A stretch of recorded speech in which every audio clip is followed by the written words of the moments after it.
جب ملک الموت آیا تھا میرے پاس میری روح قبض کرنے اور اس نے مجھ سے اجازت مانگی تھی اور جبرائیل امین بھی ساتھ آئے تھے، ورنہ تو ملک الموت دروازے پر کھڑا تھا باہر، اسے اندر آنے کی اجازت نہ تھی، ساتھ جبرائیل امین تھے۔ کیوں اجازت نہ تھی؟ کہ اندر سیدہ فاطمہ الزہرا بھی تھی، پردے دار تھی، اہل بیت آقا کی شہزادیاں تھیں اور آقا آرام فرما تھے۔ سیدہ عالم نے پوچھا تھا من دق الباب، کس نے دروازہ کھٹکھٹایا؟ اس نے ڈرتے ڈرتے عرض کیا، اپنا نام بتایا، ملک الموت بھی نہیں کہا، اصل نام بتایا، وہ آیا ہوں، اسرائیل آیا ہوں۔ اندر اطلاع کی، یا رسول اللہ اس نام کا کوئی شخص آیا ہے۔ فرمایا پردہ کر لو اور اسے اجازت دے دو۔ ملک الموت تو مصطفیٰ کی بارگاہ میں داخل بھی اجازت لے کے لیتا باری تعالیٰ، ورنہ جب اس نے اندر آ کے پھر اجازت مانگی باری تعالیٰ، پھر اس نے جب روح قبض کرنے سے پہلے اسے تیرے ملک الموت کو تو ہمت نہیں پڑی کہ مجھ سے پوچھے حضور روح مبارک قبض کر لوں، ہمت نہیں پڑی۔ اس نے کیا کیا؟ ڈر رہا تھا بارگاہ مصطفیٰ میں جاتے، عرض کیا باری تعالیٰ ساتھ جبرائیل امین کو بھی بھیج۔ کیسے عرض کروں گا حضور کی بارگاہ میں؟ سیدنا جبرائیل امین ساتھ کھڑے تھے۔ آقا علیہ السلام نے فرمایا اچھا ملک الموت اجازت ہے، جو تمہاری بات کرنی ہے کر لے۔ کیسے آئے ہو؟ وہ آقا سے نہیں عرض کر سکا، اس نے سیدنا جبرائیل امین سے کہا۔ آداب دیکھیں، یہ ادب موسیٰ علیہ السلام سکھا گئے تھے، تو ملک الموت کو یہ سبق ملا ہوا تھا، ادب ملا ہوا تھا بارگاہ نبوت سے اور بارگاہ الوہیت سے۔ تو نتیجہ یہ ہوا کہ جب آقا علیہ السلام کی باری آئی تو آقا سے بات ہی نہیں کر سکتا تھا کہ حضور جیسے آپ کی مرضی، یوں بھی نہیں کہنے کی ضرورت تھی۔ جبرائیل امین سے عرض کیا، آپ عرض کر دیں۔ جبرائیل امین نے عرض کیا، یا رسول اللہ یہ اسرائیل یوں عرض کرتا ہے۔ تو آقا نے فرمایا کیا کہتا ہے؟ اس سے پوچھو۔ فرمایا ملک الموت بتاؤ کیا پیغام؟ اس نے عرض کیا اللہ کا پیغام لایا ہوں۔ فرمایا کیا پیغام لایا ہے؟ پوچھو۔ عرض کیا اللہ تعالیٰ نے سلام بھیجا ہے۔ اور کیا پیغام ہے؟ تو ملک الموت نے عرض کیا بذریعہ جبرائیل امین عرض کیا یا رسول اللہ سلام کے بعد پیغام یہ بھیجا ہے، محبوب میں تجھ سے ملنے کا مشتاق ہوں۔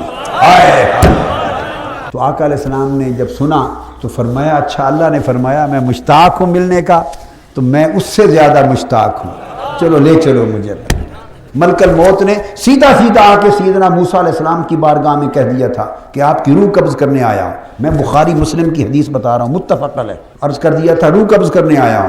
حکمت بعد میں بتاؤں گا کہ ایسا کیوں کیا۔ موسیٰ علیہ السلام نے ایک تھپڑ مارا، چونکہ ملک الموت بشری لباس میں فتمثل لہا بشرا سویا، جسم کے ساتھ آتے ہیں، بشری روپ میں آتے ہیں تو احکام بھی بشری نافذ ہوتے ہیں، پھر مارنا پیٹنا زخم ہونا یہ سارا کچھ بشری روپ کے احوال طاری ہوتے ہیں۔ اگر خالص مجرد نور کی صورت میں آئے تو پھر نہیں ہو سکتا ایسا، اگر انسانی بشری شکل میں آئے تو پھر جو بشری انسانی احوال ہوتے ہیں وہ ان پر بھی وارد ہوتے ہیں۔ نبیوں کی بارگاہ میں وہ مجرد نور کی شکل میں آنے کی جرت نہیں کرتے، وہ بشریت کا انسانیت کا لباس پہن کے آتے ہیں، اس روپ میں آتے ہیں۔ تو آپ نے تھپڑ مارا تو وہ چونکہ انسانی روپ میں تھے ملک الموت، ان کی آنکھ نکال دی۔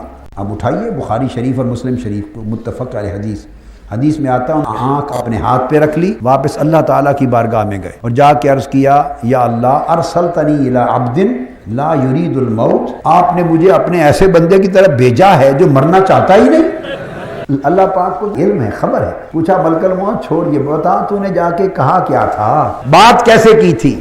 باری تعالیٰ بات ایسے کی تھی۔ فرمایا بس یہی تو خرابی ہوئی، مجھے پتہ نہیں کہ جلال والا پیغمبر ہے میرا، تمہیں پتہ نہیں کہ میرے جلال والا پیغمبر ہے، کوئی طور پر 30 راتیں گزار کے مجھ سے عرض کر دیا تھا مولا اپنا دیدار بھی کرا دے، وہ ایسا پیغمبر ہے۔ پھر میں نے اسے 10 راتیں اور رکھا، تجلی دکھائی، بے ہوش کیا، پھر ہوش دیا، تو وہ تو میرا ایسا پیغمبر ہے۔ تو تم نے جا کے یوں نہیں کہنا تھا کہ روح قبض کرنے آیا ہوں، یہ پیغمبر کی بارگاہ میں بے ادبی ہوتی۔ تو اس طرح اب جاؤ اور جا کے یوں کہنا کہ یہ جو جانور ہے آپ کی سواری ہے، اس کی پشت پہ ہاتھ رکھیں اور جتنے بال آپ کے ہاتھ کے نیچے آ جائیں، اگر آپ چاہیں تو اتنے سال آپ کی عمر اور ہو جائے گی، پھر اور چاہیں تو اور ہو جائے گی، اور چاہیں تو اور ہو جائے گی، اور اگر آپ چاہیں اللہ کے حضور پیش ہونا تو میں حاضر ہوں۔ اس طرح جا کے بات کرنا۔ تو ملک الموت دوبارہ آئے اور اس طرح بات کی تو موسیٰ علیہ السلام نے بھی چونکہ سبق ہی سکھانا تھا تو فرمایا ملک الموت اچھا اتنے سال ہزاروں سال عمر مل گئی، اس کے بعد کیا ہوگا؟ ملک الموت نے کہا حضور پھر اللہ کی طرف سے بلاوا آئے گا۔ فرمایا جو بلاوا بعد میں ہی آنا ہے تو چلو ابھی چلتے ہیں۔ کیا پتہ چلا؟ سبق سکھانا تھا۔ اب سبق کس کے لیے؟ خود تو جا رہے تھے، ادب کس کا؟ وہ خود تو جا رہے ہیں۔ اب تو بعد میں ملک الموت نے آپ کے پاس آنا ہی نہیں کہ اس کو آئندہ کریے سبق سکھا رہے ہیں، اس نے تو آپ کے پاس نہیں آنا، اپنے لیے نہیں مارا تھا۔ اپنے لیے معاملہ ہوتا تو اتنا سخت قدم نہ اٹھاتے، مارا تھا ملک الموت مجھ سے بات کر لی ہے اور تمہیں خبر نہیں کہ بعد میں خدا کا وہ حبیب آ رہا ہے، ہم سب جس کے ڈنکے بجاتے پھرتے ہیں۔ اور جس کے ترانے گانے پھرتے ہیں اور جس قیامت کی خبریں کہتے پھرتے ہیں، وہ حبیب خدا تشریف لا رہا ہے۔ مجھ سے بات کر لی ہے، کہیں ان کی بارگاہ میں اس انداز سے بات نہ کر بیٹھنا۔